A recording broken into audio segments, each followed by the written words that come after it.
नमस्ते, आप सभी का स्वागत है आज के इस विशेष संस्करण में। सबसे पहले तो देरी के लिए क्षमा प्रार्थना। और हमारे साथ एक बहुत ही अनुभवी पैनल है।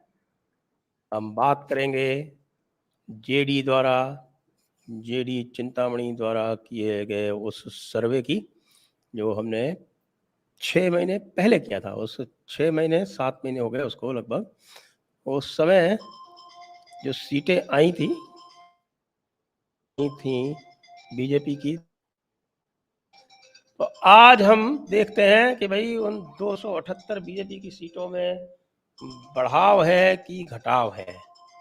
और हमारे साथ पैनल में हैं ओंकार चौधरी जी, धीरेन्द्र पुंडीर जी और अभिषेक तिवारी जी।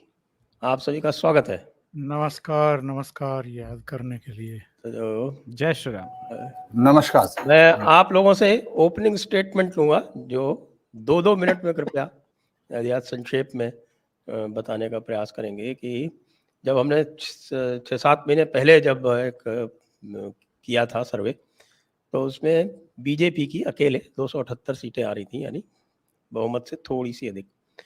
तो उसके बाद से आपको क्या लगता है, बीजेपी की बढ़त हुई है या घटत हुई है? ओंकार जी।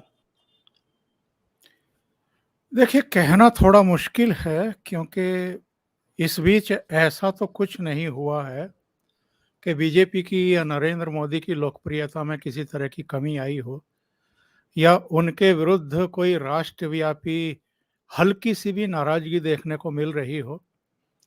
ये थोड़ा बहुत, अगर हम कहें कि अभी इस बीच कर्नाटक के नतीजे आए हैं और उससे कुछ पहले हिमाचल के नतीजे आए हैं, और उन दो राज्यों के जो नतीजे आए हैं वो भारतीय जनता पार्टी के अनुरूप नहीं आए हैं, प्रतिकूल आए हैं। उन दो राज्यों के मूड से अगर हम कुछ निकालना चाहें तो मुझे लगता है कि हो सकता है हम कह दें कि भाई बीजेपी के प्रति शायद वैसा रुझान नहीं है, लेकिन हम और आप जानते हैं, दर्शक भी जानते हैं, राज्यों के जो इशू होते हैं वो अलग होते हैं और लोकसभा के इशू एकदम अलग होते हैं। जब लोकसभा के चुनाव होते हैं तो आपको राष्ट्र का नेता चुनना होता है, चेहरा चुनना होता है। राज्यों के तो अलग अलग कई बार इशू होते हैं, कई बार सरकारें रिपीट हो जाती हैं, कई बार नहीं होती हैं। लेकिन मुझे ऐसा नहीं लगता संजय जी कि आपके पिछले सर्वे और अब के सर्वे के बीच कोई ऐसी बड़ी घटनाएं हुई हैं जिनकी वजह से मोदी सरकार की लोकप्रियता में कोई बड़ी कमी आई हो। जी धीरेन्द्र जी। देखिए, मुझे लगता है कि अभी इतना बड़ा चेंज तो कोई नहीं दिखाई दे रहा कि बहुत ज्यादा अंतर दिख रहा हो। ये अलग बात है कि समीकरण अलग अलग राज्यों में अलग अलग, लेकिन जब उसकी बात हो रही है लोकसभा चुनाव की, आम चुनाव की, तो मुझे लगता है कि मोदी की लोकप्रियता अभी भी बहुत अपने उस पर है, अपने उरूज पर है। उसमें कोई अभी कमी नहीं दिख रही है। ये अलग बात है कि अलग अलग जगह पर जो ये गठबंधन बनते हुए दिख रहे हैं, ये तमाम चीजें दिख रही हैं, तो ये इतना पहले से बहुत ज्यादा कुछ फायदा दे पा रहे हो। विपक्ष को लग रहा है कि उसको बहुत फायदा मिलता हुआ दिख रहा हो, ऐसा नहीं है, क्योंकि तमाम जगह में जो एक जगह है वो दूसरी जगह किसी का उसका दूसरे का कोई प्रभाव नहीं है, नहीं तो वो पहले ही आपस में लड़ लेते। तो लिहाजा अभी भी बीजेपी एज पर है। मुझे नहीं लगता कि बहुत ज्यादा अंतर जो लगभग 5-7 महीने पहले हम लोग बात कर रहे थे उसमें हुआ होगा। ये मैं जरूर कहूंगा कि हाल फिलहाल में 1-2 जगह पर मैं सेमिनार्स में या उसमें गया, तो मैंने ये देखा कि जो मूल वोटर है, जो बीजेपी का मूल जो कोर वोटर है, जो काडर बेस्ड वोटर है, उसके अंदर थोड़ा सा एक वो जरूर है कि थोड़ा रिसेंटमेंट है। उनको लगता है कि मूल कारणों पे पार्टी नहीं है, लेकिन उनका सबके बीच में एक सवाल हमेशा होता है कि फिर आपके पास अल्टरनेट क्या है। और कर्नाटक में जिस तरह से कांग्रेस आई और आने के बाद जिस तरह से बीजेपी की योजनाओं को या बीजेपी के उनको टारगेट पे लिया गया, उसके कार्यकर्ता और इससे बाकी राज्यों में सजग हुए हैं कि कोई भी लूज कैनन जो है उनको नुकसान पहुंचा सकती है। तो मुझे लगता है कि इसीलिए बीजेपी को कोई बहुत बड़ा नहीं उस तरह से दिख रहा है। और हम जितने थे उतने पर बीजेपी मुझे लगता है कि आज की डेट में भी सर्वाइव करनी चाहिए। बिल्कुल बहुमत के करीब ही है, बहुमत उसी के पास रहेगा, कोई और दूसरी चीज है नहीं, मुझे ऐसा नहीं लगता। अभिषेक जी। मुझे लगता है बहुत माइनर ही परिवर्तन रहा होगा, जो भी भी सीट आएंगे सामने। लेकिन पिछली बार जो 6-8 महीने पहले सर्वे आया था उसमें भी फुल मेजोरिटी थी बीजेपी को। बीजेपी के कैडर में, जैसा कि धीरेन्द्र सर भी बोल रहे, थोड़ी बहुत नाराजगी है, लेकिन ये अभी अर्ली स्टेज है। अभी यूसीसी की बातें चल रही है, राम मंदिर आंदोलन ऊपर, यूसीसी तो टल गई, मतलब वही अब आगे है, वो चुनाव के बाद आ जाएगा, मध्य प्रदेश राजस्थान चुनाव के बाद। वो मैंने पहले भी कहा था कि जल्दीबाजी में लेके नहीं आएंगे, सीए वाला हालत नहीं चाहेंगे, क्योंकि पता चला कि सीए के चक्कर में दिल्ली समाप्त हो गई और इसके चक्कर में बहुत कुछ ब्लंडर ना हो जाए। तो ये सारी चीजें हैं। और आज तो एनडीए की भी मीटिंग रही है। मुझे लगता है कि इसी के आसपास सीटें रहनी चाहिए। नरेंद्र मोदी जी की लोकप्रियता में भले कमी न रही हो, लेकिन कैडर में नाराजगी थोड़ी बहुत दिख रही है, उसका इम्पैक्ट थोड़ा बहुत हो सकता है। वो देखेंगे हम लोग जब आंकड़े सामने आएंगे। हाँ, एक और प्रश्न पूछेंगे कि आज जो इंडिया लॉन्च हुआ है तो उससे भारत पर क्या प्रभाव पड़ेगा, ओंकार जी? बड़ा दिलचस्प एक ट्वीट अभी आया है हिमंता बिस्वा शर्मा का, और उन्होंने ठीक यही लैंग्वेज इस्तेमाल की है जो अभी आपने की है। उन्होंने कहा है कि जो हमारी जो पहचान है वो भारत से है, इंडिया से नहीं। इंडिया तो अंग्रेजों ने नाम दिया था, और हम जो भारतवर्ष का गौरव है, जो उसकी अपनी मूल संस्कृति है, तमाम जो एस्पेक्ट्स हैं उनके लिए ही काम करते रहेंगे। तो ये मुझे लगता है कि एक पहला प्रहार है इंडिया नाम जो इन्होंने लिया है। दूसरे, मैंने अभी का एक प्रोग्राम किया था थोड़ी देर पहले, मैंने कहा था कि 19 वर्ष की अल्प आयु में यूपीए का देहांत हो गया, उसको दफन कर दिया गया। 2004 में यूपीए नाम का जो बच्चा पैदा हुआ था, 19 साल की आयु आते आते उसने उतने कारनामे कर दिए कि उसको मौत युवावस्था को भी प्राप्त नहीं हुआ। हाँ, ठीक तरीके से। तो इस बीच ही इतने कारनामे कर दिए यूपीए ने कि उसको खत्म कर दिया गया, और वो भ्रष्टाचार का, लूट मार का चूंकि पर्याय बन गया था, तो इसलिए उसको दफन कर दिया गया। और अब इंडिया के नाम का सहारा लेकर के ये लोग 2024 के चुनाव में एनडीए को टक्कर देना चाहते हैं, मोदी को टक्कर देना चाहते हैं। तो मोदी की लोकप्रियता कायम है, इसका सबसे ज्वलंत उदाहरण तो ये पटना और बेंगलुरु की बैठकें हैं संजय जी, जहां तमाम ऐसे चेहरे फिर से एकत्र होने के लिए विवश हो गए जो एक दूसरे के खिलाफ पाला खींच करके लड़ रहे थे और एक दूसरे के मुंह पर कालिख पोतने को तैयार रहते थे। तो ये एक, मुझे लगता है कि शुभ संकेत है, मोदी जी की लोकप्रियता का भी एक प्रमाण है।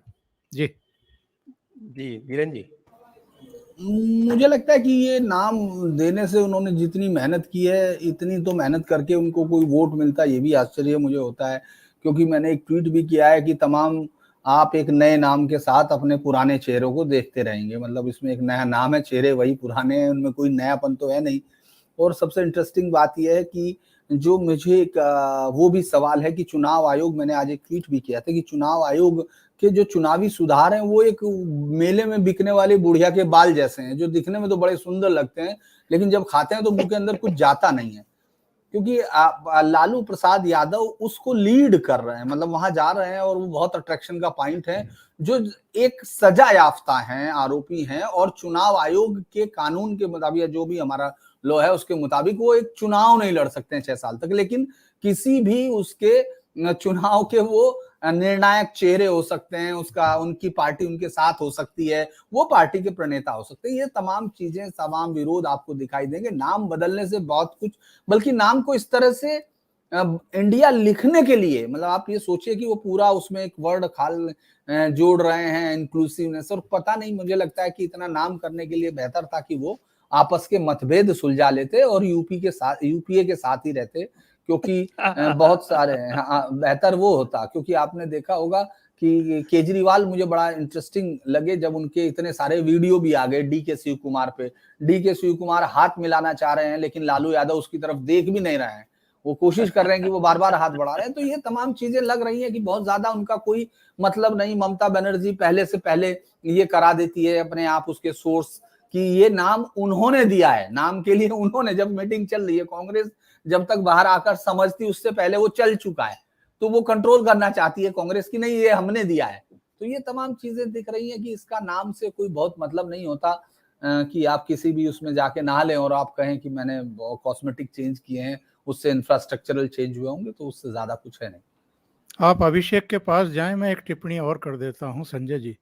जी, समाजवादी पार्टी 5 सीटें, नेशनल कॉन्फ्रेंस 3 सीटें, सीपीएम 3 सीटें, आईयूएमएल 3 सीटें, सीपीआई 2, जेएमएम 1, आम आदमी party 1, VCK 1, MDMK 0, केडीएमके 0, RSP 0, Kerala Congress 0, CPIML 0, RJD 0, RLD 0, PDP 0 और शिवसेना और एनसीपी में तो टूट फूट हो ही चुकी है।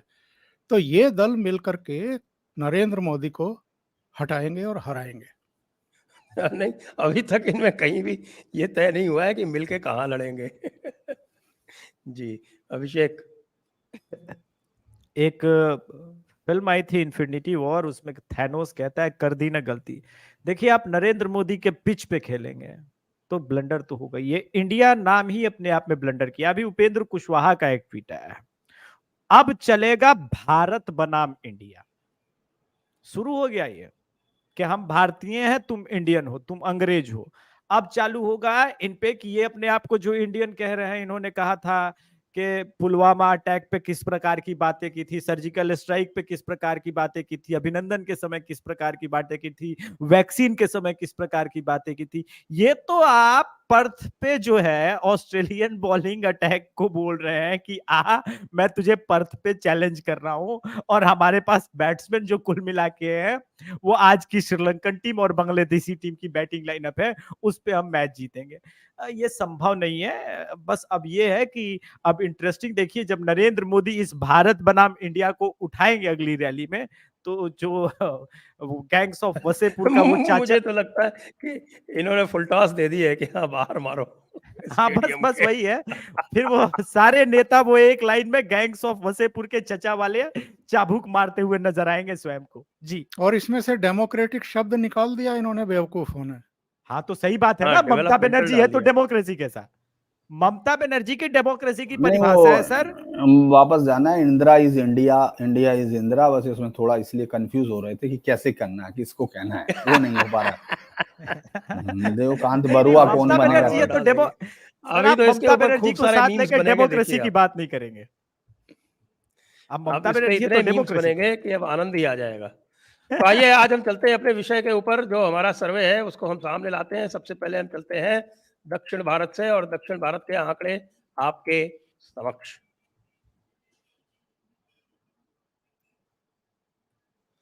ये है दक्षिण भारत के आंकड़े हमारे सर्वे के, उसमें आप देख सकते हैं, आपके समक्ष हैं।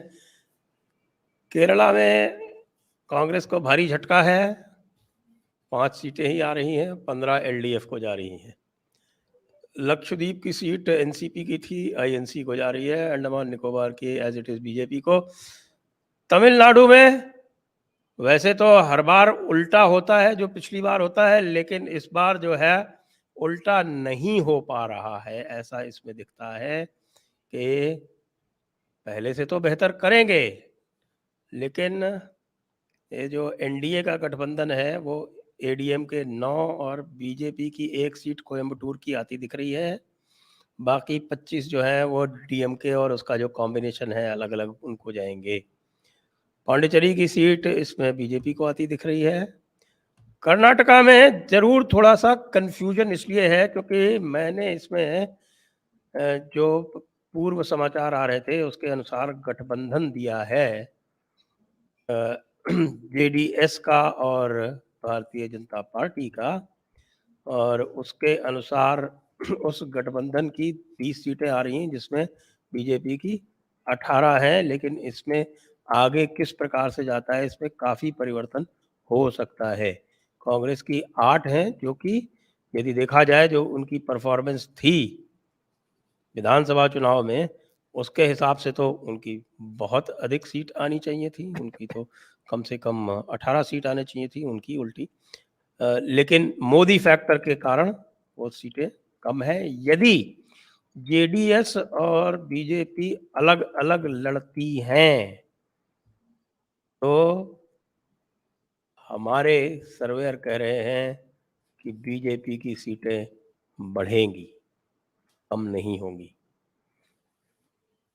तेलंगाना में कांग्रेस आगे जा रही है। काफ़ी बीच में जो कन्फ्यूजन हुआ, जो ईटल राजेंद्र और संजय बांडी संजय में जो लड़ाइयाँ हुई, उसके कारण बीजेपी बहुत पिछड़ी है पिछले 6 महीने में, और वो यहाँ पर रिफ्लेक्ट हो रहा है। और वैसे लगभग वही रिजल्ट है जो पिछली बार था। आंध्र प्रदेश में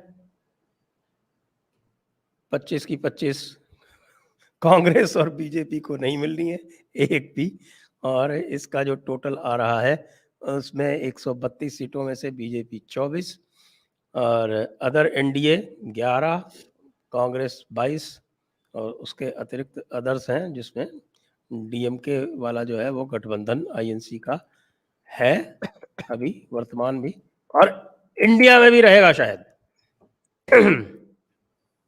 बाकी में और कुछ नया नहीं है। अब कर्नाटक के ऊपर सबसे पहले मैं अभिषेक से पूछूंगा, आपको हमारी विवेचना से कितने प्रतिशत सहमति है? सरप्राइज हुआ सर, थोड़ा सा लग रहा थी बीजेपी की हार का थोड़ा सा असर हुआ है शायद, या कुछ कॉन्शियस होकर के भी हो सकता है पोल हुआ हो। मुझे लगता है कि कर्नाटका में अगर जेडीएस और बीजेपी का अलायंस हो जाता है तो वो कलिंगा वोट ट्रांसफर कांग्रेस को नहीं होगा सर। और बीजेपी की जो स्थिति है वो तब हुई है जब पूरा का पूरा लिंगायत वोट जो है वो कंफ्यूजन की अवस्था में था, सिर्फ एकमात्र लीडर से, जो कि बीजेपी के सुप्रीम लीडर स्वयं को बनाना चाहते थे। लेकिन ये लोकसभा है सर, और वहां वोटिंग पैटर्न बदल जाता है। अगर ये अलायंस हो जाता है तो मुझे लगता है कि कम से कम इस अलायंस को 24 सीटें आ जानी चाहिए। लेकिन फिर भी ये सही भी हो सकता है। हमारा सर ने मैंने आपको बताया कि हमारा जो सर्वे है वो ये कह रहा है कि अगर अलायंस नहीं होता है तो बीजेपी को अधिक सीटें आएंगी। अधिक सीटें आएंगी, ये मैं अब वहीं आ रहा हूँ। वो ये उसका सही हो कारण सकता बताया है। गया कि कारण ये है कि ये यद्यपि वोकलिगा क्षेत्रों में ये वोट ले जाते हैं, लेकिन दूसरे क्षेत्रों में जहाँ पर इनकी शक्ति अधिक नहीं है वहाँ पर ये कांग्रेस का वोट काटते हैं। हाँ, बस अब मैं वहीं आ रहा था कि एक वो जो फैक्टर है, जरा हम 2019 की तरफ चलें, जब बीजेपी अकेली थी और कांग्रेस जेडीएस साथ थे। लोग 90% मुस्लिमों का डर दिखाते हैं। 100% मुस्लिम वोटर्स जो है 2019 के चुनाव में वोट किए थे इस जो यूपीए है उसको। फिर भी बीजेपी का रिजल्ट जो है वो मार्वलस था। कर्नाटक ने की जनता ने पहले भी कहा है कि भैया हम लोकसभा में अलग ढंग से वोट करेंगे, असेंबली इलेक्शन में अलग वोट करेंगे।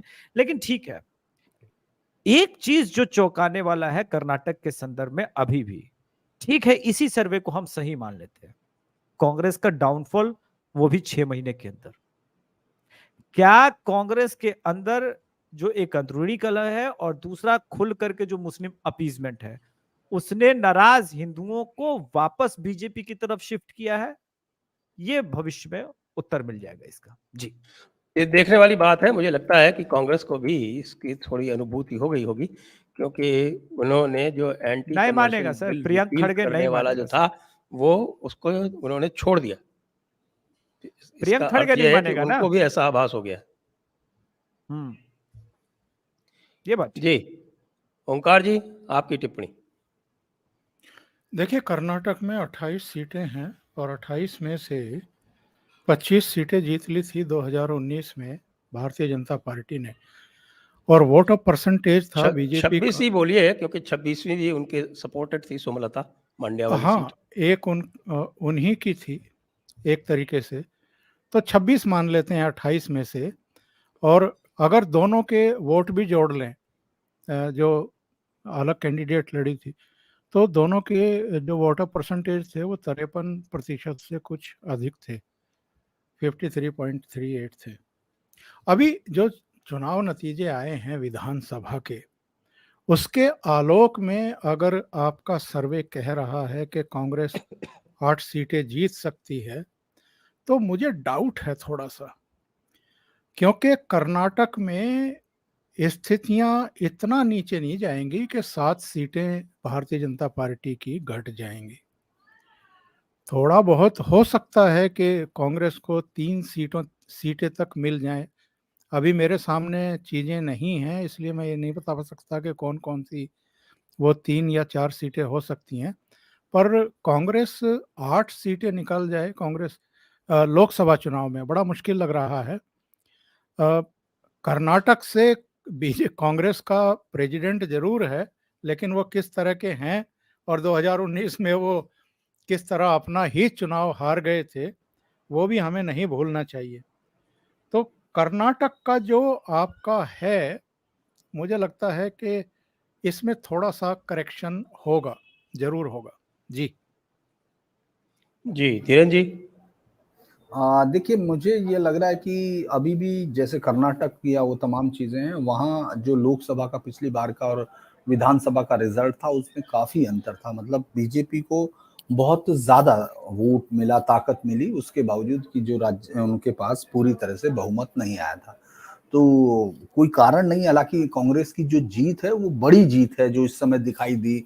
जो वोट ट्रांसफर्स है, जैसा अक्सर हम लोग बात भी कर रहे थे कि शिफ्ट करेगा तो जेडीएस का वोट शिफ्ट करेगा, लेकिन मुझे लगता है कि लोकसभा में ये ज़्यादा बड़ी कॉन्स्टिट्यूंसीज हो जाती हैं, जहां इस बात का असर बहुत ज़्यादा एक खास जातियों के प्रभाव कम होते हैं।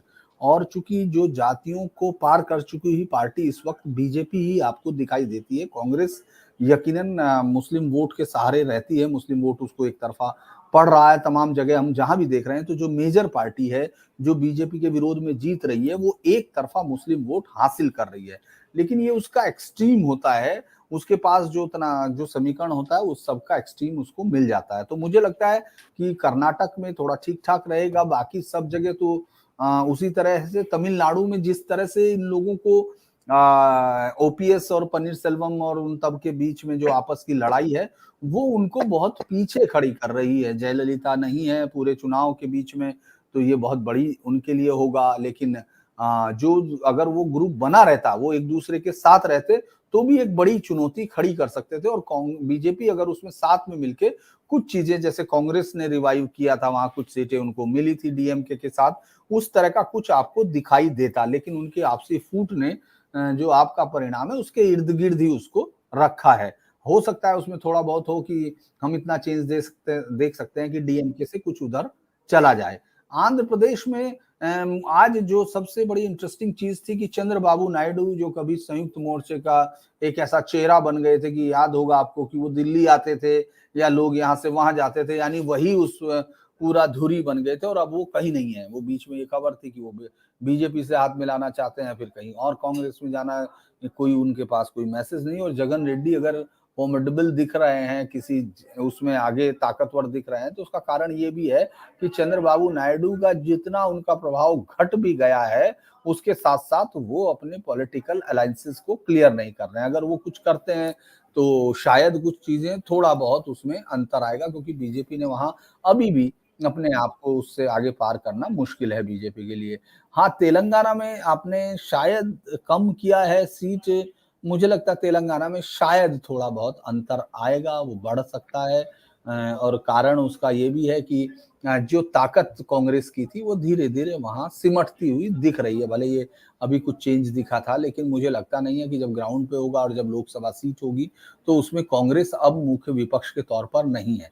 तो लिहाजा उसको बीजेपी को वहां थोड़ा सा एज आपकी इससे मुझे कंसिस्टेंसी दिखाई देता है। बाकी तो मैं लगभग आपकी उसमें सहमत हूँ। जी जी तो अब हम चलते हैं सीधे पूर्व की ओर। पूर्व का ये यहाँ पर छोटे छोटे प्रदेश बहुत सारे हैं, तो इसमें आप देखें ओडिशा में लगभग वही है जो पहले था। पश्चिम बंगाल में परिवर्तन आ रहा है। पिछली बार जब हमने आपको दिखाया था तो 5 सीटें बताई थी जो पिछला सर्वे था उसमें, अब वो बीजेपी की बढ़ के हो गई हैं 10 और बाकी सब शून्य है और टीएमसी 32 पे। पिछली बार आपको याद हो तो टीएमसी जो थी वो 35 पे थी संभवतः। असम में वही स्टेटस को है पिछली बार वाला, यानी 2019 का। त्रिपुरा में भी स्टेटस को, मिजोरम में भी स्टेटस को, मणिपुर में भी स्टेटस को, नागालैंड में भी स्टेटस को। कुछ लोग कह रहे हैं कि भाई मणिपुर में कुछ परिवर्तन होगा। नहीं, मणिपुर इतना अधिक पोलराइज है कि वो पूरी तरह से मितेईस जो हैं वो बीरेंद्र सिंह के ही साथ जाएंगे। अरुणाचल में स्टेटस को, मेघालय में स्टेटस को, सिक्किम में स्टेटस को। झारखंड भी लगभग वही है, लगभग, थोड़ा कम है, लेकिन हमारा जो पिछला सर्वे था उसमें और इसमें विशेष कोई अंतर नहीं है। अब आते हैं बिहार पर। तो बिहार पर घमासान हो सकता है इस पैनल में, क्योंकि बिहार में बीजेपी को हम दिखा रहे हैं 12। और ये बता दें कि ये जो फाइंडिंग्स हैं ये 15 दिन पूर्व की हैं, तो अभिषेक जी हमारे ऊपर चढ़ाई करने से पहले ये सोच लीजिएगा। 6 जो है वो उनके सहयोगियों की हैं, तो 12, 6, 18 तो एनडीए की हैं और 22 जो है वो आरजेडी प्लस की हैं, जिसमें 4 कांग्रेस को दी जा रही हैं। कांग्रेस को 4? अब आप स्पेशलिस्ट हैं, आप बोलिए। बाप रे बाप, कहाँ कहाँ दे दिए सर, काराकाट दे दिए, सासाराम भी दे दिए क्या, और किशनगंज दिए होंगे एक, और एक अगर मेहरबानी कर दे आरजेडी तो कटिहार। यही 4 सीटें लग रहा है कि बन सकती है कांग्रेस की अगर... आपका पता नहीं है, वो लड़ेंगे कम से कम 10 सीटों पे। अच्छा ठीक है, इंडिया है आखिरकार, इंडिया के लीडर है। हाँ तो सर मैं बता दूं कि आपने पहले बता दिया, 15 दिन पहले का सर्वे है तो कोई बात नहीं है। मैं कंप्लीटली कम से कम आज के समय में बिहार से ये डिसएग्री करता हूँ, खास करके लाठीचार्ज और इन सब चीजों के बाद। नीतीश कुमार के प्रति कुछ अधिक एंटी इनकम्बेंसी है। इस नाव में अब जो सवारी कर रहे हैं वो सवारी अपनी मृत्यु के स्वयं जिम्मेदार है। अब बड़ी बात इसमें यह है कि बीजेपी को आपने 12 दिया है और इनके अलायंस को 6। मेरे हिसाब से एनडीए को सर मिनिमम 25 सीट आना चाहिए आज के संदर्भ में, अगर आज होता है तो। बाकी चिराग बंगाल पासवान में कल मिल गए हैं, ये भी एक अंतर आया है। चिराग पासवान कल, वो तो सर मैंने आपके साथ शो किया था फॉर्मली परसों रात को मैंने आपने शो बताया किया था। तो मैंने बता दिया था वो, तो उसमें कोई ये नहीं है। अच्छा, हाजीपुर भी सॉर्ट आउट हो गया है, हाजीपुर सॉर्ट आउट हो गया, वैशाली सॉर्ट आउट हो गया, मुजफ्फरपुर का समस्या सॉर्ट आउट हो गया। तो हाजीपुर क्या सॉर्ट आउट हुआ? हाजीपुर सर इनके चचा जी को दे दिया जाएगा, बदले में जमुई के साथ साथ बीजेपी ने कहा है चिराग के लिए कि आप ठीक है, मेरा फिक्स सीट वैशाली भी आप ले लो, कोई बात नहीं, आपके लिए हम वैशाली देने को तैयार हो गए हैं, ठीक है। बाकी सीमांचल वगैरह की सीटों में इनको ये एडजस्ट कर लिया जाएगा। तो अब उपेंद्र कुशवाहा को फिर से काराकाट मिल गया है, चिराग पासवान को जहानाबाद मिल गया है, वहां से अरुण कुमार कंटेस्ट कर रहे हैं और अरुण कुमार जीत भी जाएंगे। भूमिहार है, 3.5 लाख भूमिहार वोटर है वहां पे, तो ये ठीक है। मोटा मोटी सर इतना गलत नहीं है, क्योंकि ये 15 दिन पहले का है। 15 दिन में बिहार में बहुत पानी बहा है। ओमकार सर फिर बोलेंगे कि 2024 आते आते बहुत पानी और बहेगा, 30 तक बीजेपी पहुंच सकती है एनडीए, वो बात की बात है, लेकिन अभी स्ट्रांग है नजर आती लोकसभा में। उसका कारण सर सीमांचल के संदर्भ में ये है ना कि मुसलमानों का एक बहुत बड़ा पलायन हुआ है, जो गया, जहानाबाद, भोजपुर, रोहतास, इससे क्या हुआ है, सीमांचल और बंगाल की तरफ पलायन हुआ है। उम्मीद करते हैं कि शायद क्यों हुआ आधार है? कार्ड सर, रोजगार, बिहार में रोजगार नहीं है और मुसलमान जहां रहता है इकट्ठा रहता है, तो कहां वो अकेले रहता। इस वजह से अच्छा उनके लिए बंगाल इस वक्त फेवरेबल कंडीशन है बिहारी मुसलमानों के लिए। बिहार का मुसलमान के लिए कह सकते हैं कि मुझे पता नहीं मरने के बाद का जन्नत कहाँ है, लेकिन उनसे अगर आप पूछेंगे कि जन्नत कहाँ है तो कहेंगे बंगाल है। तो बंगाल बहुत जाते हैं, बंगाल में ही सेटल हो जा रहे हैं। इस वजह से भी बंगाल की डेमोग्राफी बदल रही है और बिहार की भी डेमोग्राफी उस वजह से बदल रही है। ये दो खबर है। आपने वेस्ट बंगाल में 10 सीट दी है, ये ठीक है। पंचायत इलेक्शन में भी दिखा है, तो मेरे हिसाब से 2-4 सीट और कम किया है, लेकिन ठीक है। असम ठीक है, लेकिन आपने सर झारखंड में थोड़ा सा 2 सीट और कम किया है। असेंबली इलेक्शन में भी आजसू के साथ इनका जो है ना वो गठबंधन नहीं था सर। उसके बाद हो गया गठबंधन, अब झारखंड में तो ये चल रहा है इनका गठबंधन। और झारखंड को लेकर के आपने कहा था, ये ठीक है। बाकी ठीक है सर, सर्वे से पूरी तरह से एग्री करता हूं, लेकिन एक चीज है, इसका मतलब यह है सर कांग्रेस 50 से ऊपर सीट जीत जाएगी, जो अभी समीकरण आ रहे हैं नजर। देखेंगे अब लास्ट में कितना सीट आता है, लेकिन अब ये 50 सीट है लग रहा है जीत जाए। इसमें जो कुछ अजम्पशंस किए गए हैं बिहार के बारे में बता दें कि हमने अजम्पशन ये किया है कि भाई कांग्रेस को लड़ेगी 10 सीट के लिए। तो अगर 10 सीट कांग्रेस को मिलता है तो 4 आएंगे, हो सकता है उनको 4 ही सीट दें, तब थोड़ी 4 आएंगे, तब 1 आएगा। नहीं, तब तो अब तो ये भी है कि अगर 10 सीट देगा तो गठबंधन कितने दिन तक रहेगा। नीतीश कुमार 17 लोकसभा सीट पे लड़े थे, 15 पे मानेंगे, पीएम कैंडिडेट है भाई। आज कर्नाटक में अलग अलग जगह पे पोस्टर लगे थे, अनप्रेडिक्टेबल मिस्टर नीतीश कुमार, और एक बड़े कांग्रेसी लीडर ने कह भी दिया पहले यहाँ लोग कम से कम ये मान लें कि यही अंतिम अलायंस है, कहीं ऐसा ना हो ठीक चुनाव से पहले एनडीए ज्वाइन कर ले। तो पटना से बेंगलोर के बीच में तो एनसीपी टूट गई है, तो अब आगे क्या होगा पता नहीं। ओंकार जी। देखिए, बिहार पर तो मेरी भी सुई अटकी हुई है थोड़ी सी।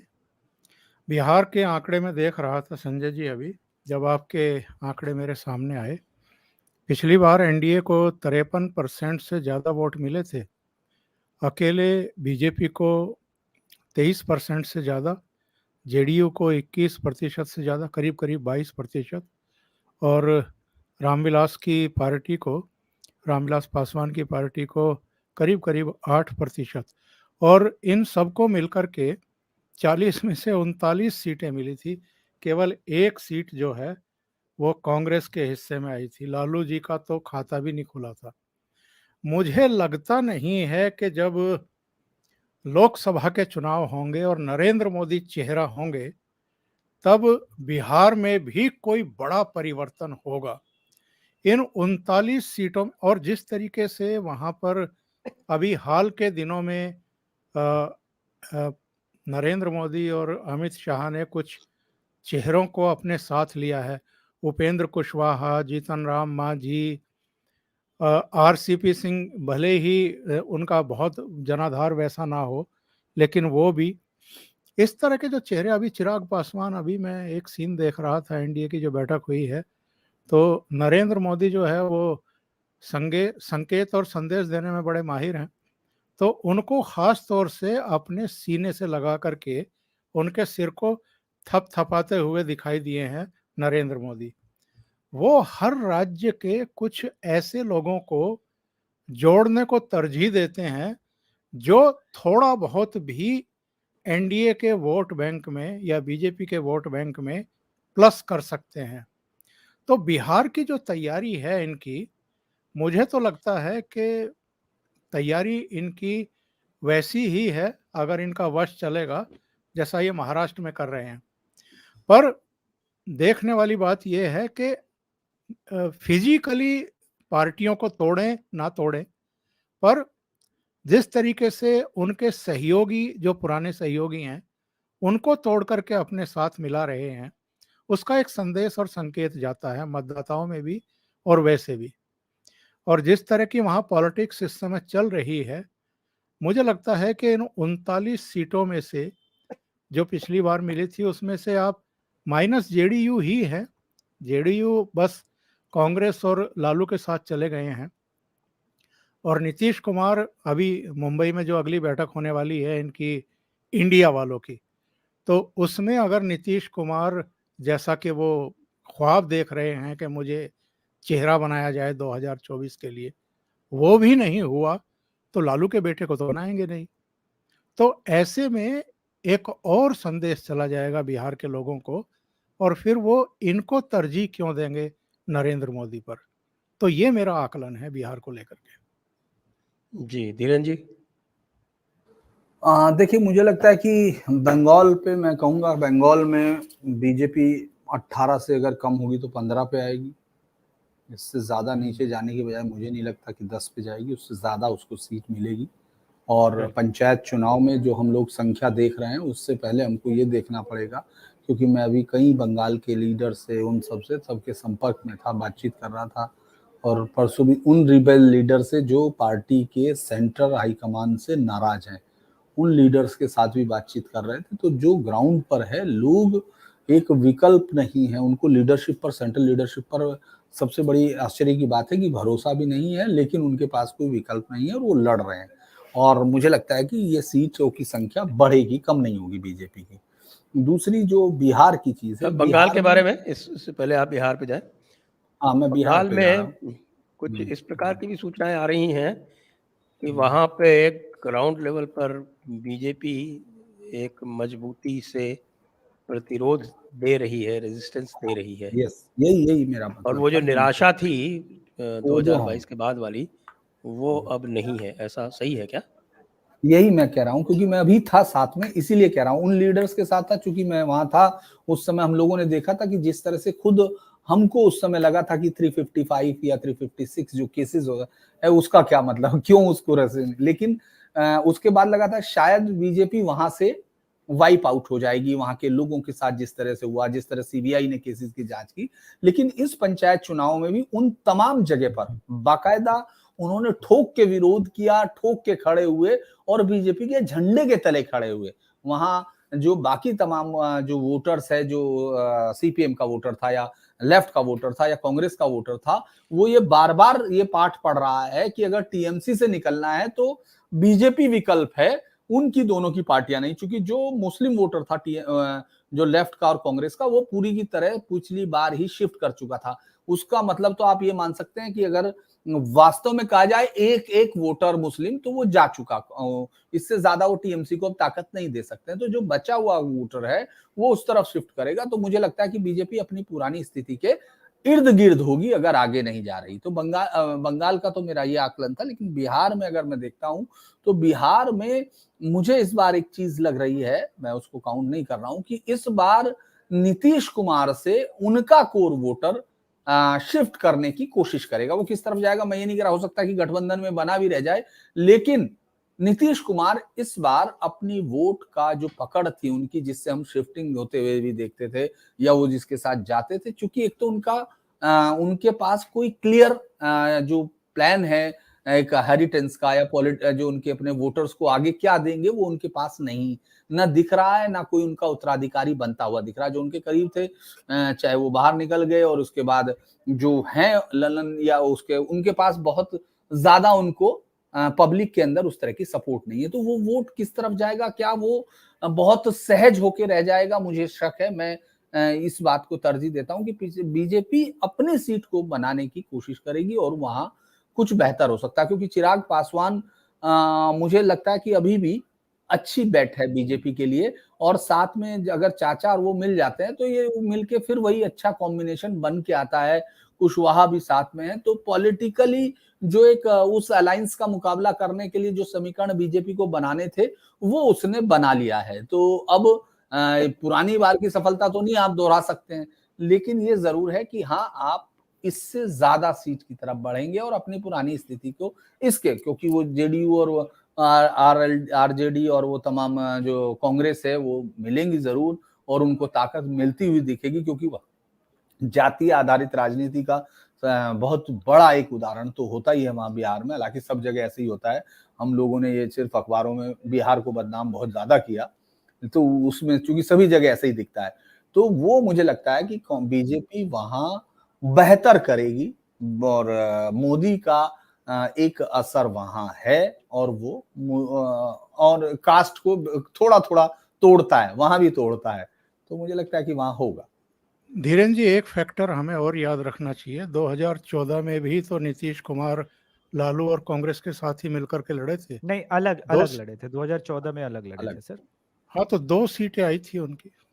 हाँ, हाँ, तो लेकिन उस वो वक्त अपने वो आप ही मुस्लिम वो वोट कुछ भी नहीं तोड़ होते गए हैं। थे, कोयरी कुर्मी वोट उनके साथ था ना, लोग उस हाँ, वोट उस वक्त। तो वही मैं कह रहा इंटैक्ट हूँ, था। उनका जो अपना कोर वोटर है वो इस बार, जैसे हम लोग जब बात कर रहे थे संजय जी, आपको याद होगा कर्नाटक चुनाव से पहले, तो मुझे साफ तौर पे, बल्कि मैंने अभिषेक को कहा भी था कि उसका इस बार वोटर फैटीग में है, जेडीएस का वो शिफ्ट कहाँ करेगा ये मायने रखेगा।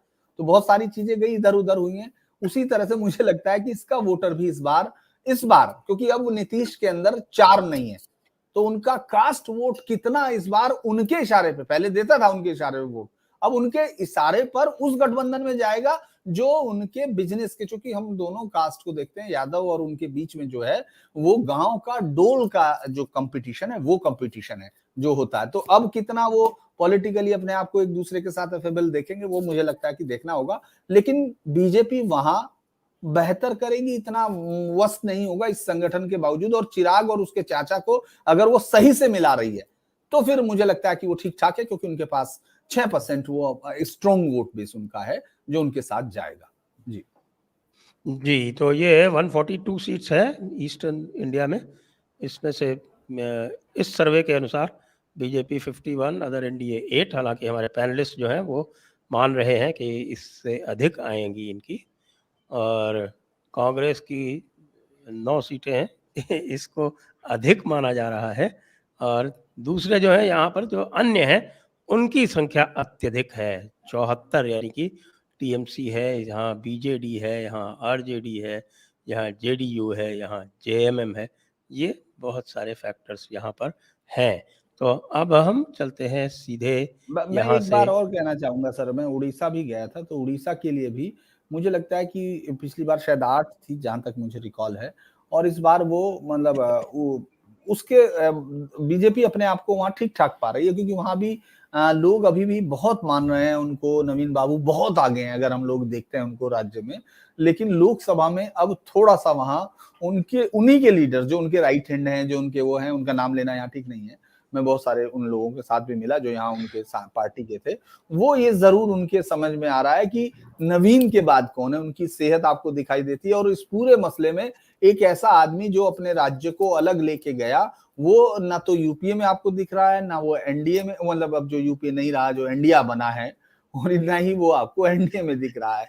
तो वहां भी मुझे लगता है कि लोकसभा को ये थोड़ा मुझे सा याद आता है कि पाकिस्तानी जो है ना वो इंडिया को कहते हैं इंडिया। तो ये हाँ, जो तो बस ये वही है सर, ये लोग तो ये इंडिया ना हो जाए। बोलते हैं।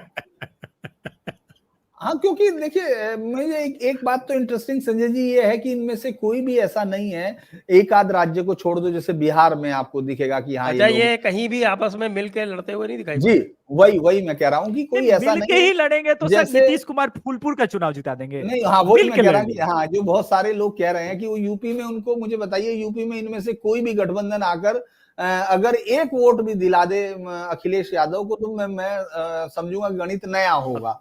कोई वोट नहीं है अकेली मायावती है जिसके कम बस से कम 8-10 ना। स्टेट्स में वोट हैं, चाहे वो हाँ और2% वो भी सही हो, अलायंस में नहीं लेकिन है, है। हाँ हाँ हाँ, और वो अलायंस में नहीं और है। वो वो अलायंस में अकेले है। नहीं है। धीरेन जी जो उड़ीसा की बात कर रहे थे ना, मैं अभी आंकड़े देख रहा था, केवल 4% का अंतर था उड़ीसा में बीजू जनता दल और बीजेपी के वोटों के बीच में। जी जी, तो अब दर्शकों से अनुरोध है कि कृपया इस वीडियो को शेयर करें, लाइक करें, चैनल को सब्सक्राइब करें, चैनल को आप वित्तीय रूप से पोषित भी करें, और जिनको प्रश्न पूछना है वो प्रश्न कृपया पूछते रहें। अब चलते हैं उत्तर भारत की ओर, और उत्तर भारत अत्यधिक महत्वपूर्ण, क्योंकि उत्तर भारत से ही भारतीय जनता पार्टी की लीड बनती है। नहीं, पश्चिम नहीं भाई, उत्तर उत्तर उत्तर उत्तर। हाँ, JNK स्टेटस को एज पर 2019 लद्दाख की सीट चेंज हो रही है, कांग्रेस को जा रही है। लद्दाख में बहुत भारतीय जनता पार्टी के प्रति रोष है, वहाँ की डेमोग्राफी भी बदल गई है, इसलिए वहाँ मामला थोड़ा सा गड़बड़ है। हालांकि वहाँ पर टोटल वोट जो है लद्दाख में वो 1,30,000 ही है, इसलिए बहुत जिसको कहते हैं निश्चितता से कोई भी भविष्यवाणी नहीं की जा सकती। पंजाब में मैं तो अभी जो स्थिति है उसके अनुसार इसको देखा है, क्योंकि भारतीय जनता पार्टी अगर अलग से लड़ेगी तो पठानकोट की सीट इसलिए निकाल सकती है क्योंकि गदर 2 आने वाली है। गदर 2 आएगी तो सनी देओल जो है वो सीट फिर से निकाल सकता है, अन्यथा बीजेपी के दम पे तो वो सीट भी ना निकले। कांग्रेस की हालत ख़राब है, 2 सीटें दिखा रहे हैं, हो सकता है 2 भी ना आए, और आम आदमी पार्टी की भारी एडवांटेज है। लेकिन यदि अकाली और बीजेपी का कॉम्बिनेशन हो जाता है तो निश्चित रूप से इसमें भारी परिवर्तन आ सकता है। चंडीगढ़ की seat as it is BJP को। हरियाणा में मैं देख रहा हूँ कि भाई इस जो जाट बेल्ट में कुछ सीटें जो हैं वो कांग्रेस इस बार निकाल ले जाएगी, ऐसा मेरा अनुमान है। विशेष तो बताएंगे ओंकार जी। दिल्ली में 5 और 2 का बताया जा रहा है कि आम आदमी पार्टी ने बहुत मेहनत की है डेमोग्राफी बदलने में, विशेषकर चांदनी चौक की और नॉर्थ दिल्ली की। तो ये 2 सीटें जो है आम आदमी पार्टी निकाल सकती है, क्योंकि कांग्रेस जो है वो पूरी तरह से बैठ गई है, वो वोट उधर जा सकते हैं। हिमाचल प्रदेश, इसमें ये 3 और 1 है, वो 1 सीट यदि प्रतिभा सिंह लड़ेंगी तो, वरना फिर 4 की 4 बीजेपी को जाएंगी। ये उत्तराखंड की 5 की 5 बीजेपी को जाएंगी। उत्तर प्रदेश जो यहाँ का मुख्य आधार है, वहाँ पे 80 में 70 सीटें बीजेपी को जाती दिख रही हैं, 2 सीटें अपना दल को। अभी एसबीएसपी को कोई सीट मिलेगी या नहीं ये भी तय नहीं है, और 8 सीटें समाजवादी पार्टी को इसमें दिखाई गई हैं। यदि कोई परिवर्तन होता है तो बात की बात है, रायबरेली की सीट कांग्रेस इस बार नहीं जीतेगी। ओंकार जी, उत्तर प्रदेश पर पहले बोलूं या हरियाणा पर? पहले हरियाणा पे बोलिए, फिर उत्तर हरियाणा में जो आप दिखा रहे हैं, आई डाउट, क्योंकि एक सीट तो मैंने पिछले शो में भी आपके कहा था कि रोहतक जो है वो फिर से कांग्रेस जीत सकती है, दीपेंद्र हुड्डा जीत सकते हैं, क्योंकि बहुत कम अंतर से बीजेपी ने वो सीट जीती थी, 7,000 के आसपास का अंतर था। लेकिन जो बाकी की 9 सीटें हैं वो तो भारतीय जनता पार्टी ही जीतेगी। अगर कोई दूसरी सीट थोड़ी सी कमजोर हो सकती है, हालांकि लगता नहीं कि होगी, क्योंकि इस सीट पर भी 2019 में 1,64,000 का अंतर था, सोनीपत वाली।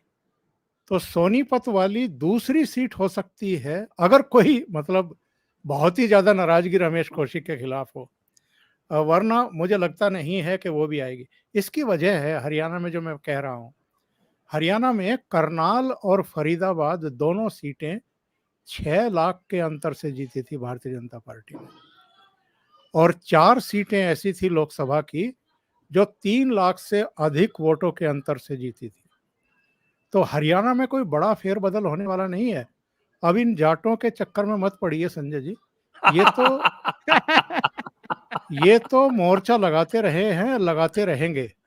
तो ये जब वोट डालने की बात आती है तो जो नॉन जाट हैं वो यूनाइट हो जाते हैं बीजेपी के लिए, इसलिए बहुत ज्यादा प्रभाव जो है वो नहीं डाल पाएंगे। अच्छा, उत्तर प्रदेश बताएं। उत्तर प्रदेश तो बिल्कुल सही आंकड़ा है आपका, बल्कि इसमें कुछ प्लस हो सकता है, माइनस होने का तो प्रश्न ही पैदा नहीं होता है। 70 से भी ज्यादा सीटें भारतीय जनता पार्टी इस बार जीतेगी वहां पर, और समाजवादी पार्टी मुझे नहीं लगता कि 5 में कोई ज्यादा ऐड कर पाएगी। 1-2 सीटें और ऐड कर ले तो बहुत बड़ी बात है। बहुजन समाज पार्टी पिछली बार 10 जीती थी, उनको घटना ही घटना है। अगर बीजेपी को बढ़ना है तो, और समाजवादी पार्टी को अगर बढ़ना है तो कैजुअलिटी वहां अगर किसी की होगी तो बहुजन समाज पार्टी की ही होगी। जी उन्होंने तो असेंबली में भी कुल एक सीट ही जीती थी। जी जी धीरेन्द्र जी। देखिए मुझे लगता है कि जो सबसे बड़ी बात वो उत्तर प्रदेश से ही शुरू करनी चाहिए। उत्तर प्रदेश में आपका आंकड़ा बहुत ही इससे बढ़ता है, इससे कम नहीं होता है, क्योंकि बहुत ज़्यादा चीज़ें मैंने ये यहाँ माना जो है है कि जयंत की पार्टी इस बार भी नहीं जीतेगी। मुझे लगता है कि जयंत की पार्टी इस बार चुनाव तभी लड़ेगी, मतलब उसका खुद जयंत तो नहीं लड़ेंगे। अगर बीजेपी के साथ उसका पैक्ट नहीं होता है तो जयंत राज्यसभा में ही रहना पसंद करेंगे। और इसके अलावा जो है उनके पास अगर पार्टी भी होती है तो वो जीतेंगे नहीं, क्योंकि ये जो उनके पास बागपत और मुजफ्फरनगर यही दो एक थे। मथुरा उनके लिए वैसे ही बहुत टेढ़ी खीर था, वो पहले वो जीतते थे एक खास वजह से, वो वजह अब शामिल नहीं है। तो मुझे लगता है कि उनके पास बहुत ज्यादा जीत के कोई चांस नहीं है। और ये 70 की 70 सीटें, ये जो 70 की 70 सीटें हैं, ये इससे ज्यादा भी संख्या बढ़ सकती है, क्योंकि समाजवादी पार्टी को मुझे नहीं लगता कि कोई वहां 2 या 3 सीटों से ज्यादा वो कहीं अब अपने आप को असर डाल पाएगी। क्योंकि जिस तरह का चुनाव अब होगा उसमें यहाँ सिर्फ मोदी नहीं है, यहाँ योगी एक बहुत बड़ा फैक्टर बन के आ चुके हैं। यानी दो चीजें हैं जो पूरी ताकत के साथ है। विपक्ष के पास जो अपनी ताकत थी वो भी खो गई, क्योंकि पिछली बार ये साफ कर चुकी बहुजन समाज पार्टी कि वो नहीं लड़ रही है साथ में। तो अगर वो साथ में नहीं लड़ती हैं तो फिर वो अकेले अपने यादव वोटों के सहारे और मुस्लिम वोटों के सहारे के अलावा उनके पास और कुछ नहीं है। जो जाट वोट है वो उनको मिलेगा। अगर गठबंधन होगा तो उससे भी बहुत फर्क आपने देखा होगा 2022 के चुनाव में नहीं था। ये जरूर है कि उसको 8 सीट मिल गई, वो तमाम चीजें हैं, लेकिन उसके पीछे बीजेपी की अपनी पार्टी की कमियां जिम्मेदार थी, जो लोकसभा में नहीं बहुत मायने रखती हैं। तो वो हो जाएगा तो मुझे लगता है कि बीजेपी को यहाँ फायदा होगा। और हरियाणा में जो मुझे लगता है कि ओंकार जी ने बहुत ज्यादा सही कहा। मैं जब घूम रहा था पिछली बार भी तो मुझे मालूम था कि वोट इसी तरह से पड़ते हुए दिखेगा। एक आध सीट जो भी वो, चूंकि वो परिवार का जो हुड्डा परिवार का जो अपना एक पूरी ताकत है, वो बहुत मेहनत वहां करते हैं, कोशिश करते हैं, और वहां का जातिगत समीकरण उनको सपोर्ट करता है उस तरह से। तो मुझे लगता है कि वहां उनको एक आध सीट से ज्यादा कोई सीट नहीं दिख रही है।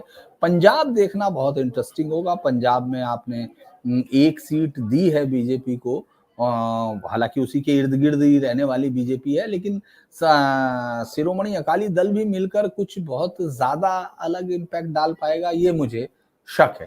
तो मैं नहीं मानता कि वहां उनको कुछ बहुत ज्यादा होगा। बाकी लगभग आपका वही है। उत्तराखंड में पूरा सफाया कर देगी बीजेपी, कोई चेंज नहीं है। और बाकी के आपके उससे मैं सहमत हूँ। जी अभिषेक जी। पहले यूपी पे आते हैं। हरियाणा पे तो मैं अभी भी मानता हूं सर कि दीपेंद्र हुड्डा वाली सीट छोड़ के बीजेपी कोई हार नहीं रही, क्योंकि वहां का पॉलिटिक्स बहुत क्लियर हो गया है। 36 बिरादरी है, उसमें से 35 को एक साथ लेके चलो, एक ये नहीं आने वाला है, ये ड्रामा करेगा, ये कभी 35 किसान नहीं आंदोलन में 34। हाँ वही, तो उसमें से वो एक माइनस करके बाकी सबको एक लेके नहीं चलो, दो। यही वही चल रहा है। मेवात भी अलग जाता है। हाँ तो बस वही चल रहा है। अब आते हैं उत्तर प्रदेश पे सर। उत्तर प्रदेश में आपने एक्चुअली एनडीए को 72 सीटें दी है, ठीक है, लेकिन ये 8 सीट सर, हम भी थोड़ा पहले ये क्लियर कर दीजिए, मुझे कंफ्यूजन हो रहा है। अदिति सिंह वाली सीट किसको दे रहे हैं सर? रायबरेली। बीजेपी। अच्छा, अदिति सिंह वाली बीजेपी को आ गई है, ठीक है। तब ये आंकड़ा 75 जाएगा सर। 5 सीट से अधिक नहीं जीत रही है। मैं बताता हूँ कौन कौन सी सीट बता रहा हूँ मैं। जी। इस बार बदायूं की सीट जो है वो ये जो नाटक किया है संघमित्रा गौतम वगैरह ने, उस चक्कर में हाँ। अब ये क्या करेंगे, तो मैंने जो सीटें दी हैं 8 वो बता देता हूँ आपको। उसमें से 5 तो प्रेजेंट वाली हैं। अच्छा ये ठीक है। मानते हुए हाँ, ये ठीक मान रहे मानते हैं। हुए मैं भी कि मैं भी योगी आजम बाबा करके नहीं जो है रहूं। वो रामपुर में लोगों को वोट देने से नहीं रोकेंगे। देखिए अभी अभी वो निर्णय बात क्या है कि आप मोदी से पार पात तो लोगे, लेकिन योगी से कैसे जीतोगे, वो बात की बात तो है। ये मैं इसको इस हिसाब से, तो 5 सीटें तो प्रेजेंट वाली हैं, प्लस बदायूं आ जाएगी इनकी इस बार। और फिरोजाबाद आ जाएगी, और आप एक सीट और जो मैं इनको देख रहा हूँ, वो फतेहपुर की सीट इनको आ सकती है। ये ना इसमें से फतेहपुर चलिए एक्सट्रैपोलेशन जो ठीक है है। वो पिछले जो आपके जो चुनाव के विधानसभा के जो परिणाम थे उसके हिसाब से भी है, क्योंकि वो एरिया स्वीप किया था। अब आगे क्या होता है, लेकिन हाँ, वो केशव प्रसाद मौर्य की वजह से बड़ी नेगेटिव फीलिंग्स है वहाँ पे। तो एक पूर्वांचल की आपने आजमगढ़ वाली सीट दी, यही सीट है ना पूर्वांचल की। पियरका चचा के आने के बाद का ये सर्वे है, ठीक है ये भी। अब देखिए जौनपुर तो इस बार जौनपुर कह रहा हूँ, गाजीपुर तो ना हारेंगे, क्योंकि मनोज सिन्हा हाँ मैं नहीं वही लड़ेंगे। अब मैं वही कह रहा हूँ कि मनोज सिन्हा गाजीपुर तो अब लड़ते बीजेपी तो नहीं हार फिर रही हारने है। की संभावना थी। हाँ तो चलिए ठीक है, गाजीपुर बचा लिया, बाकी सर्वे मोटा मोटी ठीक है। पियरका चचा के आने का फायदा ये तो है कि गाजीपुर अब निकल जाएगा, तो ठीक ठाक अमित शाह ने और योगी बाबा ने वो मिलकर चले गए ना, पूर्वांचल वो साथ। खेत हो गए बड़े भाई साहब हाँ मुख्तार अंसारी के। पूर्वांचल साध लिया है उन्होंने, ठीक। तो ये है, तो ओवरऑल इसमें फिर 126 में से बीजेपी का जो परसेंटेज है वो लगभग 75% से ऊपर वो शूट कर रहे हैं। 126 में से 94, अदर एनडीए 2, आईएनसी 7 और अदर्स में 23 है, जिसमें आम आदमी पार्टी की 12 सीट दिखाई गई हैं। और वो क्या होता है आगे देख सकते हैं। नहीं मतलब सही इसमें है ये भी सर, लोग बीजेपी मानेंगे के नहीं, ये सही सीट है। ऊपर जाने का स्कोप है इसके अंदर भी। आइए अब चलते हैं पश्चिमी भारत।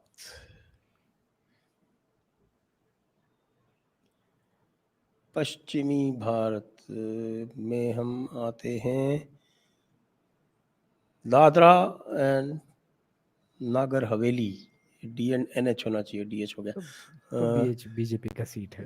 ये बीजेपी की सीट है। दामन एंड दीव की सीट पिछली बार एनसीपी को थी, इस बार बीजेपी को जाएगी। बाई इलेक्शन में बीजेपी को आ गई थी। महाराष्ट्र की जो है ये एक बड़ा कंटेंशियस है। अभी जो स्थिति चल 15 दिन रही पहले है का बदल गया है ये पिक्चर। हाँ 15 दिन पहले का इसमें वो फैक्टर ले लिया गया है एनसीपी के आने का। ठीक ठीक। एनसीपी के आने का तो ये बीजेपी 20, अदर एनडीए 10, आईएनसी 5 और अदर्स मतलब एनसीपी और एसएसयूबीटी शिवसेना उद्धव बाला साहब ठाकरे 5, 13। ये मुझे भी कंजर्वेटिव लगता है, लेकिन हमने डिस्कस किया था इसको, लेकिन वो इंसिस्ट कर रहे हैं कि ग्राउंड सिचुएशन ऐसी ही है। गोवा पिछली बार एक सीट आई थी, एक हार गए थे, इस बार दोनों आएंगी। गुजरात 26 की 26, नो चेंज। राजस्थान में 25 में 20 इस समय जो है भारत जो यहाँ स्थिति चल रही है, हो सकता है बाद में कुछ सुधार आए, लेकिन कुछ जो ट्राइबल एरियाज हैं वहाँ पर बड़ी स्थिति ठीक नहीं है, एक बात। और दूसरी बात, बीजेपी का ऑर्गेनाइजेशन इस समय बिल्कुल बिखरा हुआ है राजस्थान में। वो केवल अशोक गहलोत के ऊपर डिपेंड है कि अशोक गहलोत उनकी नैया जो है कि खेवनहार बनेंगे। मध्य प्रदेश में स्थिति मेरे विचार से पूरे भारत में इस समय भारतीय जनता पार्टी के संगठन की सबसे अधिक खराब है। उसके बाद भी यदि वो 18 सीटें निकाल जा रहे हैं तो मुझे लगता है तो कोई किसी प्रकार का एक जादू ही है, कोई मिरेकल है। वैसे तो ये उल्टा होना चाहिए। तो मध्य प्रदेश में स्थितियां बहुत खराब हैं। छत्तीसगढ़ सब कुछ होते हुए भी लोकसभा में भारतीय जनता पार्टी आगे रहेगी। इसके 143 सीटों में BJP 95, other NDA 10, Congress 25, others 13। जी ओंकार जी।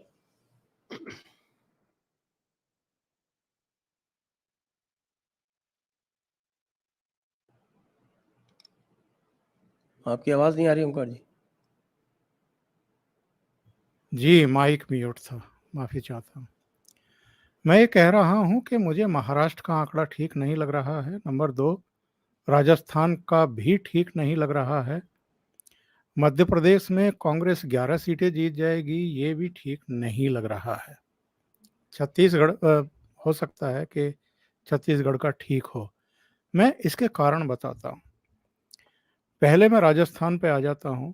जो विधानसभा चुनाव होने वाले हैं जिन स्टेट में, उनमें बाकी स्टेट के लिए श्योरिटी हो या ना हो, भारतीय जनता पार्टी के लिए राजस्थान तो है। राजस्थान में तो 100% बीजेपी की सरकार बनेगी, ये आप भी इसकी गवाही देंगे क्योंकि मैं आप तो वहाँ दे रहा बैठे हैं। हूँ, लेकिन मैं ये क्या कह रहा हूँ कि राजस्थान में बीजेपी की सरकार बीजेपी के कारण नहीं बन रही है, अशोक गहलोत के कारण बन रही है। जी, जी, वो किसी के भी कारण हो, लेकिन जब अपनी सरकार हो जाती है, ऊपर से मोदी चेहरा हो, तो चीज़ें जो हैं वो एकदम बदल जाती हैं। और राजस्थान में कुछ एरिया का ज़िक्र आपने किया है, अ, हो सकता है थोड़ी बहुत हो, पर इतना बड़ा अंतर आएगा कि 5 सीटें उसके हाथ से निकल जाएँगी। क्योंकि पिछली बार तो अगर मैं उसका वोट परसेंटेज देखूँ तो वो भी कहीं अधिक था कांग्रेस के मुकाबले, और अब तो कांग्रेस के प्रति वैसे भी एंटी इनकम्बेंसी वहाँ सिर चढ़ करके बोल रही है। तो राजस्थान में करेक्शन होगा।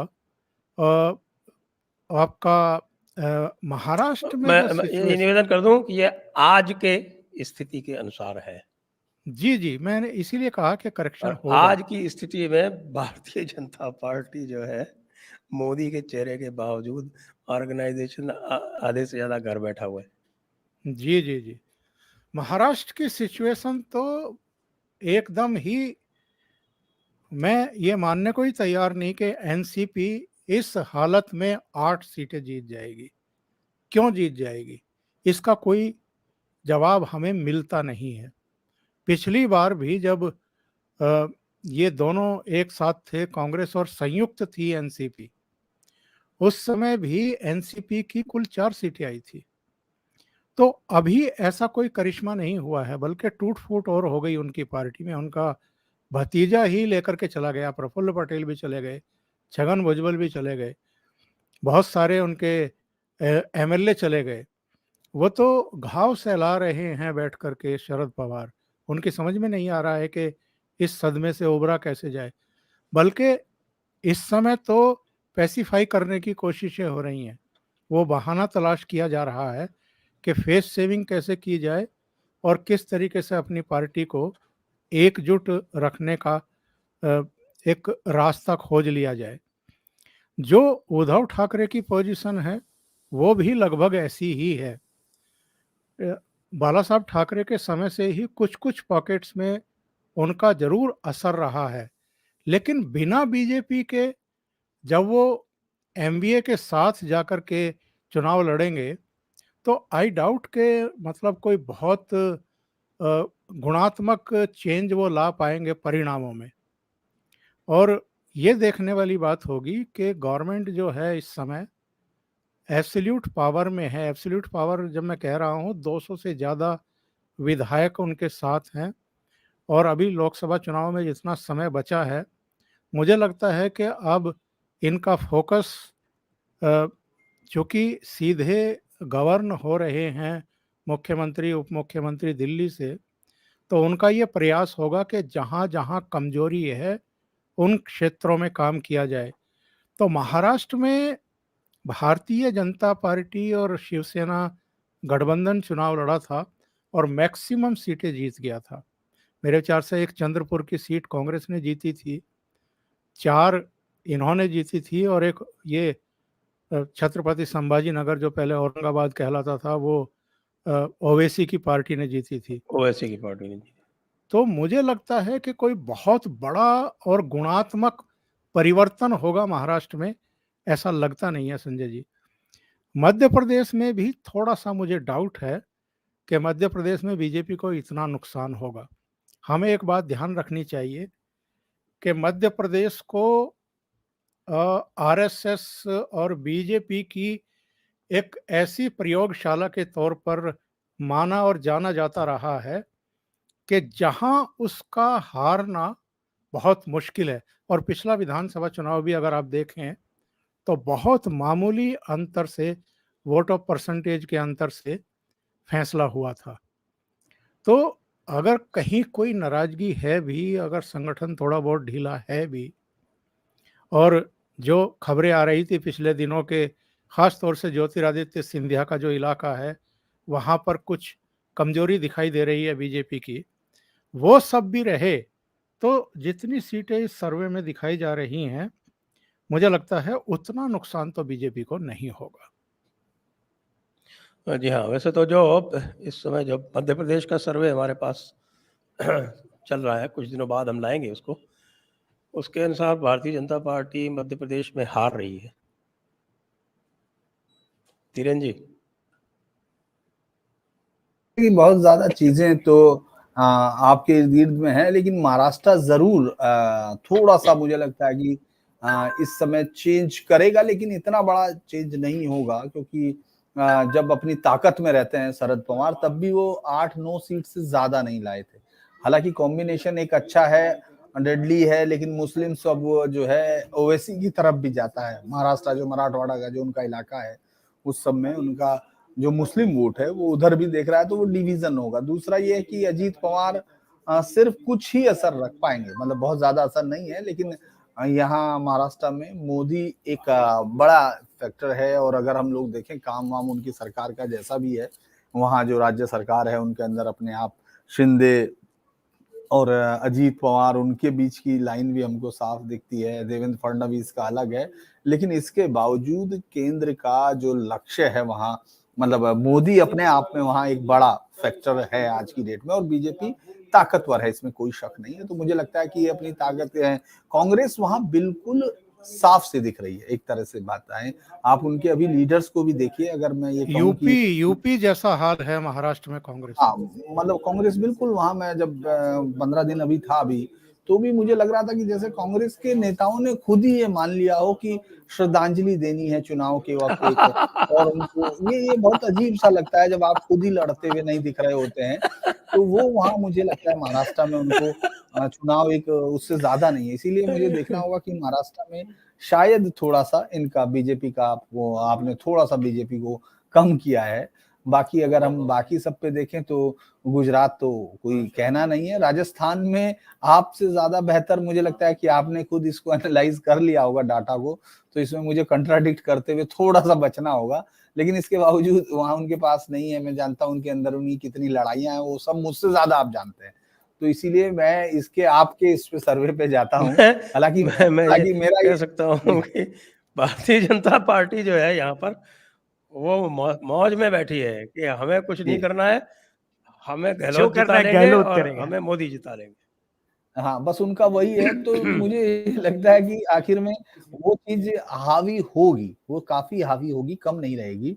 और आपकी इर्द गिर्द सीटों से फालतू आपने बहुत कंजर्वेटिव दिया है। हाँ, आवाज आ रही है? अभी आ रही है? हेलो हेलो, आवाज तो धीरेन सर की आ रही थी। हेलो, माइक म्यूट है उनका।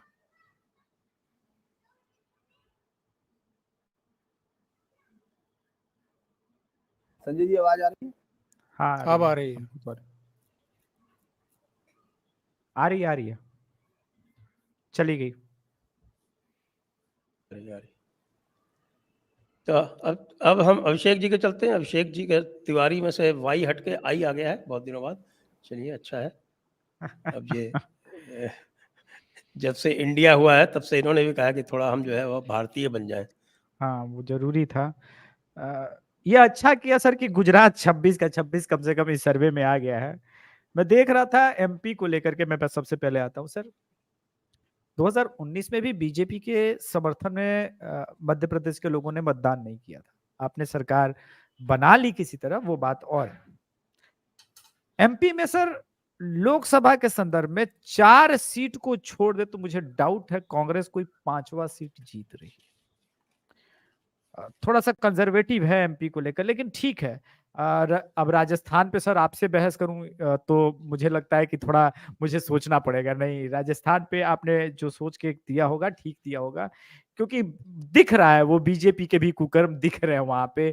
मान के चल रही कि अशोक गहलोत आएंगे, आलतू फालतू बयान देंगे, हमको कुछ करने की जरूरत नहीं, हम ऐसे जीत जाएंगे।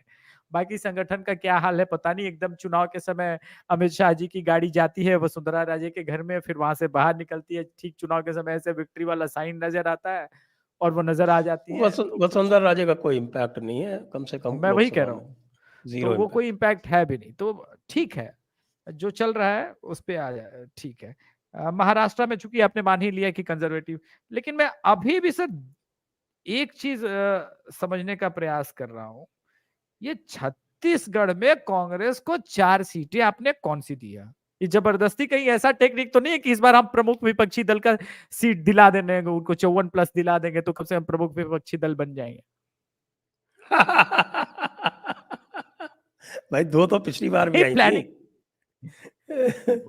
तो 2 ही आ रही है सर छत्तीसगढ़ वो में। बस सच ये बस्तर की है कि दोनों जैसे सीटें धमतरी हाँ, और ये 3 आपने तो आ ठीक ही रही कहा हैं। कि वही 2 आ रही है 11 में से। चलिए मैक्सिमम 3 कर लेंगे तब भी बीजेपी 7 से ऊपर ही रहेंगे। लेकिन एक बड़ी बात क्या है कि बीजेपी अगर छत्तीसगढ़ मन से इस बार लड़ जाए या लड़ जाती, तो जो रिजल्ट एक तरफा दिख रहा है ना वो होता नहीं। बहुत एंटी आज तो आज की समाचार सुन लीजिए, आज का ताजा। जितने SC ST लोग हैं छत्तीसगढ़ में नग्न होकर के उन्होंने प्रदर्शन किया कांग्रेस सरकार के खिलाफ। यस, अब ये है कि भाई बीजेपी वहां पे प्रदर्शन ही नहीं करना चाहती, नहीं तो इससे बड़ा क्या न्यूज है? सारे दलित एक्टिविस्ट पगला जाएंगे इसके बाद, तो ये जो हुआ है आज। लेकिन बीजेपी भी महान है, वो कह रही है कि जो करेगी कांग्रेस खुद ही हारेगी, हमको कुछ नहीं करना है। हाँ, एकमात्र लीडर थे रमन सिंह, कभी उनको दिल्ली बुलाती है, कभी छत्तीसगढ़ वापस भेजती है। छत्तीसगढ़ भाजपा और राजस्थान भाजपा का एक जैसा ही हाल है वैसे। हाँ, वो मतलब वही समझ में नहीं आता कि 4 साल में आपने रमन सिंह के विकल्प में भी किसी को खड़ा नहीं किया, ना होने दिया रमन सिंह ने, फिर आपने उनको दिल्ली क्यों बुलाया? कम से कम 5 साल वहीं की राजनीति करने दे रहे होते, कम से कम रिवाइव कर लिया होता बीजेपी को। तो इस तरह से देखने के बावजूद देखिए, अच्छा देखिए यही वोटिंग पैटर्न लोकसभा में बदल जा रहा है इनके लिए। तो जीत सकते थे ये थोड़ा मेहनत करते तो आप, लेकिन हार नहीं है तो बात अलग। बाकी आपका जो एक और असेसमेंट था MP विधानसभा को लेके, वो ठीक ही ठाक लग रहा है, क्योंकि पूरा चंबल जो है वो सवर्णों ने हिला के रखा है कि कुछ भी हो जाए हम बीजेपी को वोट नहीं देंगे, चाहे जो करना है बीजेपी इस बार कर ले। तो लग रहा है कि स्थिति डवाडोल है। बाकी इसमें मामा जी की मूर्खताएं भी बहुत उसका कंट्रीब्यूट करती हैं। उससे ज्यादा मामी की सर, अब आप पटवारी का रिजल्ट आया है, कैसे डिफेंड करेंगे? पटवारी के टॉपर का लोग इंटरव्यू ले रहे हैं, उसको डिस्ट्रिक्ट पता नहीं है कितने मध्य प्रदेश में डिस्ट्रिक्ट, वो पटवारी के एग्जाम में तीसरे नंबर पे आई हुई है। तो ये सारी चीजें हैं। देखिए मामा से ज्यादा मामी के प्रति जो एंटी इनकम्बेंसी नजर आ रहा है वो तो है। और अब कैसे बीजेपी पाटेगी वो बीजेपी के हाथ में है, वो तो नेतृत्व के हाथ में है। लेकिन लोकसभा में सर मामा या मामी के नाम पे वोट नहीं होता, ये बात हमको ध्यान रखना चाहिए। जी नहीं वो तो है, देखो लेकिन मध्य प्रदेश अगर में अगर 58 बीजेपी MP हार गई तो ये ऑर्गेनाइजेशन जिस तरह से पिछले 5 साल में बर्बाद हुआ है, वो पता नहीं आगे कैसे वो गियर अप होगा, ये समस्या है। हाँ बिल्कुल। तो आइए अब हम इसका देख लेते हैं। 143 में से 95 सीट ये मैं दिखा चुका हूँ। हम आते हैं, सबसे पहले हम ओवरऑल वोट शेयर देखते हैं। ओवरऑल वोट शेयर जो है वो 35.1% है, 1.5% कम है 2019 से। और इसका कारण ये मानता हूँ कि कहीं ना कहीं जो बीजेपी का कोर वोटर है वो थोड़ा निराश है, ठंडा बैठा हुआ है। और इसीलिए जो है वो एक नई पार्टी बनी है, वो बड़ी उम्मीदें कर रही थी, लेकिन उसको मैं उनको ये बता सकता हूँ कि हमारे सर्वे में उनको एक भी सीट मिल नहीं रही है। NDA 5.2%, ओवरऑल 40.3%, ये लगभग 5.5% 2019 से कम है। इसका ये भी कारण है कि NDA का कुनबा में हम वो ले रहे हैं जो इस समय है। हो सकता है अब जब 38 की बात हो रही है तो उसमें कुछ बढ़ जाए तो फिर उसका वो वोट शेयर अकॉर्डिंगली हो जाएगा, क्योंकि पिछली बार शिवसेना 18 सीटें लेके आई थी, अकाली दल भी साथ में थी, नीतीश भी थे साथ जेडीयू में। नीतीश कुमार भी साथ में थे, तो ये सब इनके कारण जो था वो अधिक था। आईएनसी जो है उसका 1.5% वोट बढ़ रहा है, फिर भी 20% तक ही पहुंच रहा है। और ओवरऑल सीट्स देख लेते हैं। ये तो ग्रैंड टोटल बहुत है, 20% वो रखेंगे कहाँ संजय जी?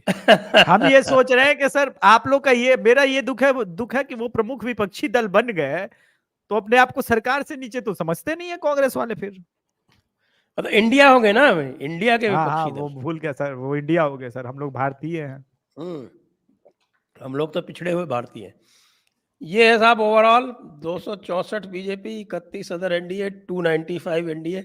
एनडीए की सरकार फिर भी बन रही है, और ये 264 जो है पिछली बार के 278 से 14 कम है, लेकिन हमारे पैनलिस्ट जो है वो अधिकतर मान रहे हैं कि सिंपल मेजॉरिटी तो आ जाएगी हाँ। बीजेपी के अकेले।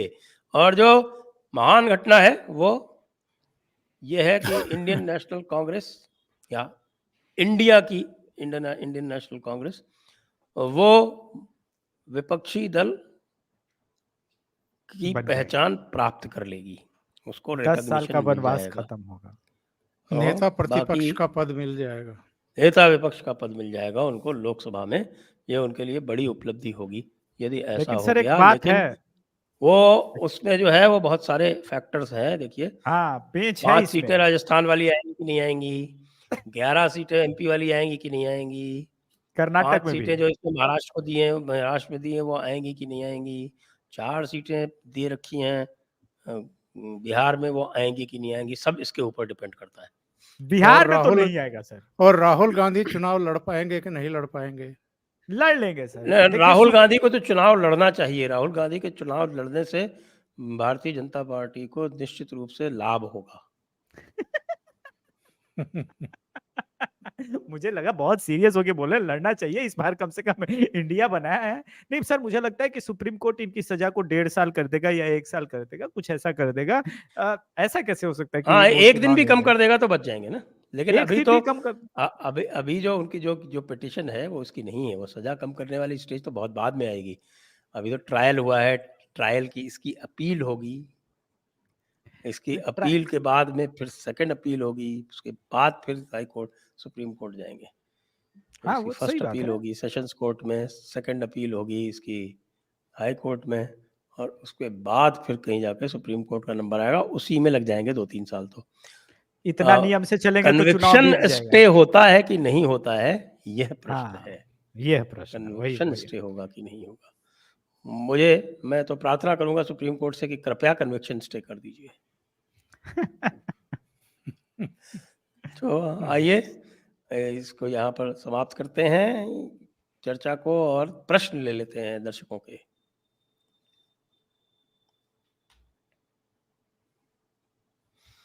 अभिषेक जी एमके पूछ रहे हैं, बिहार का अगला मुख्यमंत्री कौन, सम्राट चौधरी या नित्यानंद राय, किसका जातीय आधार ज्यादा है? संजय जी मुझे माफ करेंगे, मैं थोड़ा सा निकलूंगा इससे क्योंकि मीटिंग का मेरा है। बिल्कुल। सर शुक्रिया आप सभी का। नमस्कार। प्रणाम धीरेन्द्र सर। ये बड़ा ट्रिकी क्वेश्चन मैं कहता कि नित्यानंद राय को लेकर के ये बात होती है। नित्यानंद राय तो अभी खुद अपनी वाली लोकसभा सीट बदलने के मूड में है। देखिए, सम्राट चौधरी इस वजह से अचानक से बीजेपी में पॉपुलर हो रहे हैं क्योंकि इन्होंने आते ही संगठन को रीस्ट्रक्चर देना शुरू किया है, युवाओं को वापस लेके आ रहे हैं, पुराने चेहरों पे दांव नहीं लगा रहे हैं। सबसे बड़ी बात, एग्रेसिव पॉलिटिक्स कर रहे हैं। यही एकमात्र नेता है जिन्होंने बिहार में बीजेपी नेताओं की छवि बदली और डायरेक्ट नीतीश कुमार पे अटैक कर रहे हैं।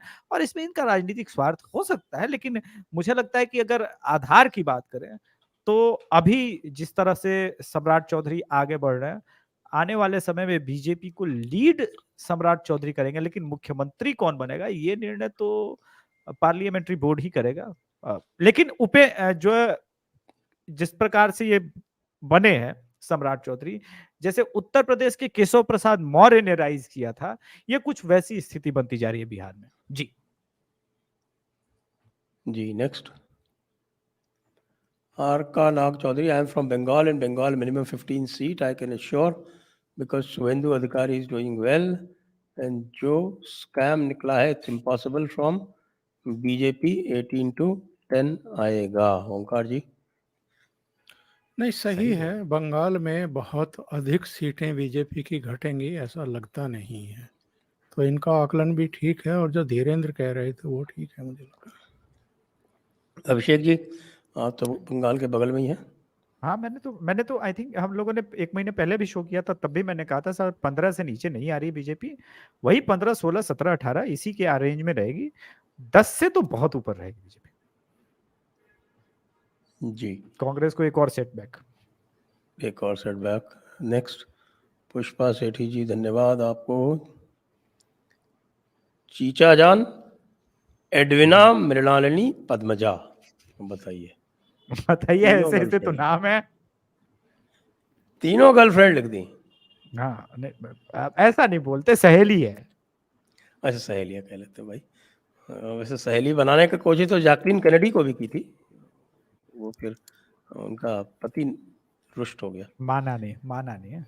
Modi from Ramanathapuram, Nirmala from Chennai in Tamil Nadu, doctor Jaishankar from Ernakulam. है डॉक्टर जयशंकर एर्नाकुलम में क्या करेंगे भाई, तमिल है वो. Amit Shah from Tirupati, need to start somewhere. बताइए साहब. ओंकार जी. जरूरत क्या है उनको वहां जाकर के चुनाव लड़ने की, समझ में नहीं आया कुछ मामला, क्यों इनको वहां भेजना चाहते हैं। और जयशंकर साहब ने तो अभी राज्यसभा के लिए नॉमिनेशन दाखिल कर दिया है, तो वो तो जीत भी लोकसभा गए. का चुनाव क्यों लड़ेंगे। जी जी जी जी. Next, Shri Harsha. Sir, earlier Soros asked Indian opposition to name their alliance with some patriotic name. Is opposition blindly following Soros now? हाँ, ठीक है। भाई हम तो बहुत परेशान होते अगर उन्होंने इस अलायंस का नाम भारत रख दिया होता. हाँ, मैं उन्होंने रियली परेशान होता। देखिए, उसका मुझे नाम पता इन्होंने इंडिया रखा है. तो आप देखें 1 मिनट में जैसे ही इंडिया देखा, मैंने भी वही ट्वीट किया. मुझे लगता है अधिकतर लोगों ने वही ट्वीट किया कि अब तो इंडिया वर्सेस भारत होगा. हाँ, बिल्कुल. हाँ, बस नहीं, मुझे पता था कि ये सोच ही नहीं सकते कि इसका नाम भारत रखना है, क्योंकि इनके सोच में ही भारत नहीं है। आपको लगता है किसी तरह से कि मतलब राहुल गांधी का खानदान जो है वो भारत से रिश्ता रखता है? उसका कोई बॉन्डेशन ही नहीं है भारत से, वो लोग हैं ही अंग्रेज। तो ठीक नाम रखा उन्होंने, वो सही है। इन्होंने आई से 2024 का इटली. टोन सेट किया। आई से इटली है, ठीक है। BJP should not align with Akali in Punjab. It labels BJP as Hindu party in Punjab is root of BJP hatred. Let BJP work on ground to reach 12,800 Punjab villages. मैं तो सहमत हूँ इनसे. एकदम ये काम करना चाहिए। देखिए, मैं हमेशा एक बात कहता हूँ, कम से कम अपने राइवल से सीखना चाहिए। आम आदमी पार्टी ने एकदम फ्रेश स्टार्ट किया पंजाब में, ठीक है, उसका अप्रोच लाइन अलग हो सकता है, लेकिन स्क्रैच से शुरू करके 8 साल में अब इस परिस्थिति में कि वो सिंगल लार्जेस्ट पार्टी नहीं है, वो लोकसभा में भी जीत रही है, विधानसभा में भी जीत रही है और स्वीप करके जीत रही है। तो आप मेहनत कीजिए ना, अपना कैडर बनाइए, बेस बनाइए। वहां इतने हिंदू हैं कि अगर आपको हिंदू वाला वोट मिल गया तो बस बात खत्म, समाप्त, आप जीत जाएंगे, सत्ता में आ जाएंगे। नहीं, आम आदमी पार्टी का कोई कैडर वेडर नहीं है वहाँ पे। अभिषेक जी, आप समझने की कोशिश करो।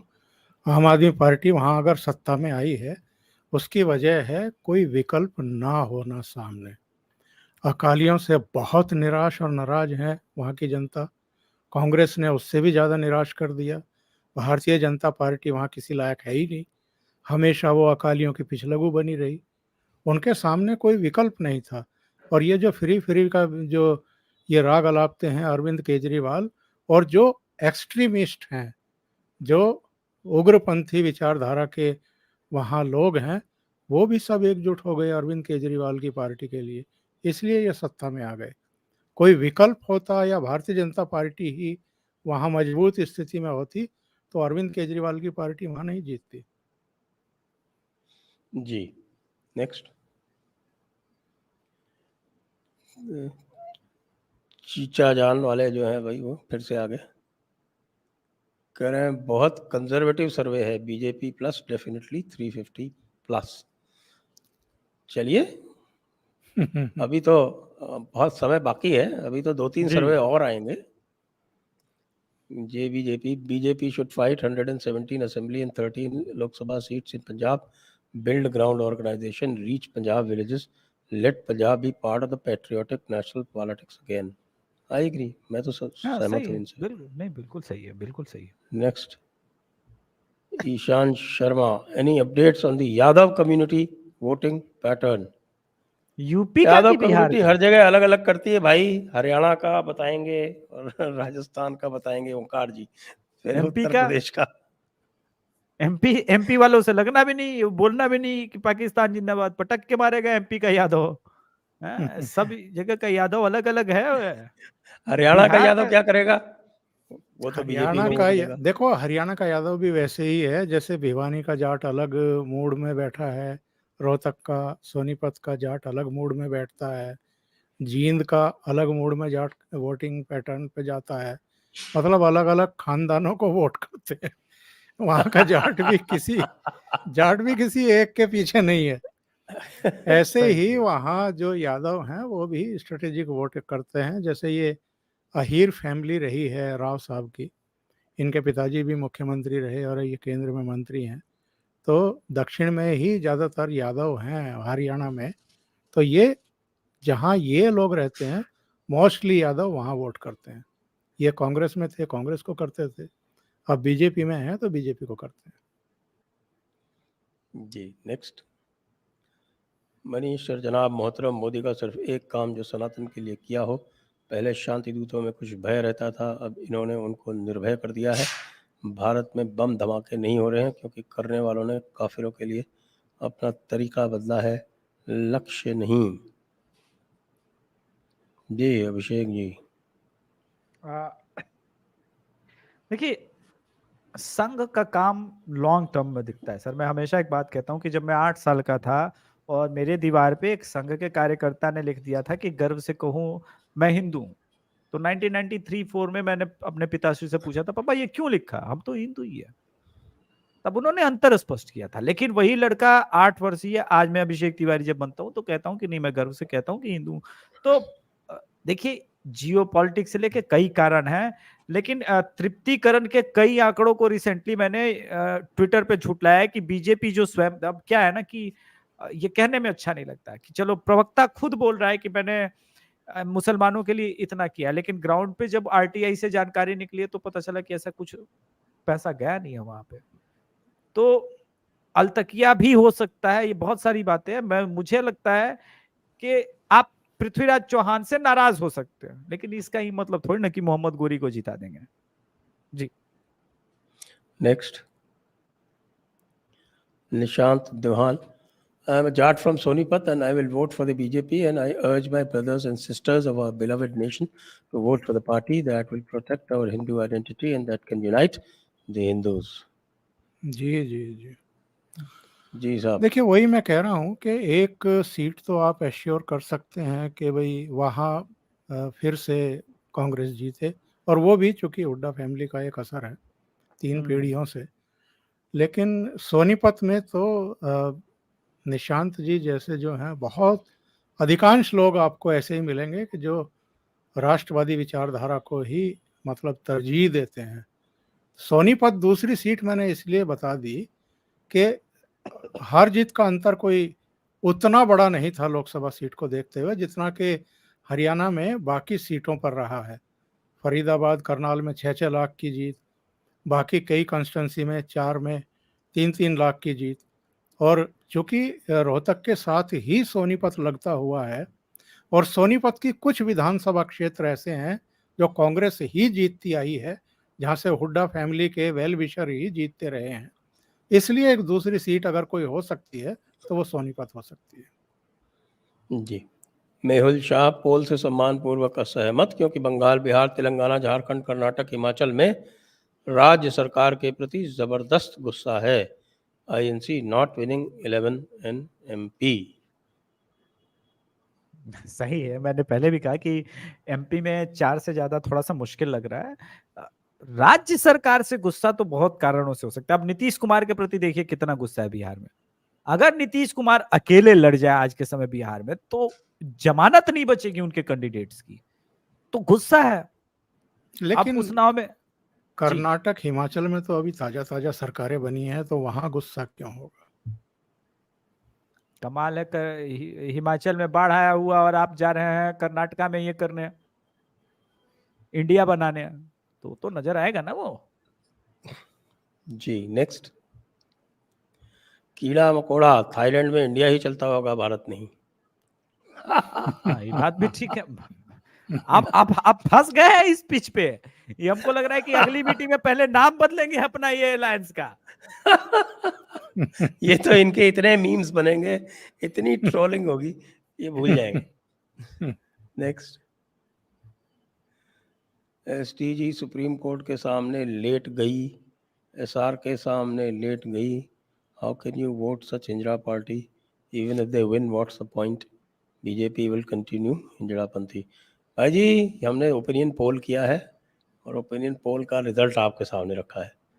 बाकी पार्टी नहीं, कैसी है पार्टी इनको नहीं है वो तो मैं जो उत्तर आएगा देता हूँ, सामने इनको वो मैं बड़ा आएगा। जबरदस्त उत्तर देता हूँ। नहीं, मैं इनको बड़ा जबरदस्त उत्तर देता हूँ। बिहार से हूं मैं, अलायंस सामने कौन है? आरजेडी, जदयू। जिसने मनीष कश्यप को जबरदस्ती जेल भिजवा दी, आपको क्या लगता है बिहार के वासी उस पार्टी को वोट देंगे? जो खुलेआम क्राइम कराती है और क्रिमिनल्स को शील्ड करती है, बालू माफिया को प्रश्रय देती है आरजेडी, उसको मैं वोट कर दूं? समस्याएं हो सकती है, नाराजगी हो सकती है, लेकिन हमको यह पता है कि लॉन्ग टर्म में भारत के लिए कौन अच्छा है। और आप जिस बात संदर्भ में बात कर रहे हैं ना, उसका वोटर 9% है। भारत बहुत लेयर में वोटिंग करता है, कई लेयर में वोटिंग करता है। यहाँ गरीबी का भी मुद्दा रहता है, यहाँ इंटेलेक्चुअल्स जो है फॉरेन में आपकी कैसे रिश्ते बने हैं उस पर भी वोट करते हैं। तो सिर्फ आप जिस लेयर पे वोट करने का सोच रहे हैं ना, उस लेयर पे वोट अगर इंडिया में होता ना, तो अटल जी कभी हारते नहीं। चलिए आगे बढ़ लेते हैं जी। नेक्स्ट।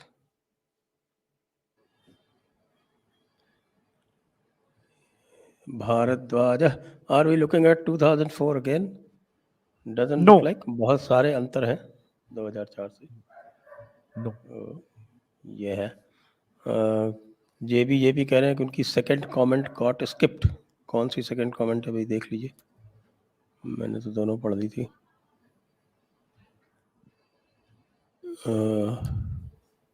अकाली से संबंधित थी, दोनों पढ़ दी गई। इसी के साथ अब हम समाप्ति के ओर हैं, और एक बार आपको पुनः याद दिला दें कि हमारे सर्वे में एनडीए को पूर्ण बहुमत मिल रहा है, बीजेपी को 264 और उनके सहयोगियों को 31 सीटों के साथ 295 सीटों के साथ उनकी सरकार बन रही है। और महान उपलब्धि करने जा रही है कांग्रेस की, वो नेता प्रतिपक्ष का पद प्राप्त कर लेगी इसके अनुसार। हालांकि अभी बहुत समय बाकी है और उस बहुत समय में बहुत कुछ हो सकता है। और बाकी जो आप देख रहे हैं वो अदर्स की सीटें हैं, जिसके मुख्य बिंदु आपको बता दिए यहाँ पर ग्रैंड टोटल में। बाकी आपसे यदि कुछ मिस हो गया हो तो आप कृपया पीछे से जाकर आप पूरा हमारा वीडियो पुनः देख सकते हैं। आप सभी को बहुत बहुत धन्यवाद। धन्यवाद सर। और ओंकार जी को बहुत बहुत धन्यवाद, अभिषेक जी को भी बहुत बहुत धन्यवाद, और धीरेन्द्र जी जो निकल चुके हैं लेकिन वो लगातार हमारे साथ जुड़े रहे थे, उनको भी बहुत बहुत धन्यवाद। जय हिंद, वंदे मातरम। बहुत धन्यवाद, नमस्कार।